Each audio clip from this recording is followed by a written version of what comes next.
Могу жерде улакчылар эмнеси жаат тер сасып бук сасыйт го дейсиңер. Ошо бук сасып тер сасган жерден эле чоңойгонсуңар силер деле. Анын эмнеси жаман?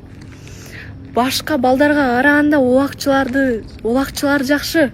Азыркы балдарыңа десең эле таарынып кетет, таарынып бийлеп заблокко салат да. Бийлеп транс болуп кеткендер бар го. Ага караганда улакчылар шүгүр го. Эмнеси жаман улактын айтсаңар? Мейли сасыптыр, бир күн сасыптыр, эртеси сасыптыр. Ал кетет ал сасык. Ал монтип бийлеп, силеп уят болгон калат да ал өмүр бою. Уят болуп каласыңар. Алар ата бабадан келаткан оюнду улап келатышат.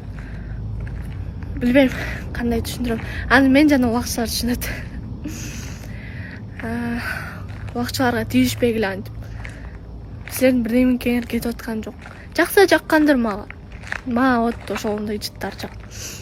Индустарга ошо сасык атыр себингенче бок жыттанганча жакшы да. Ошо.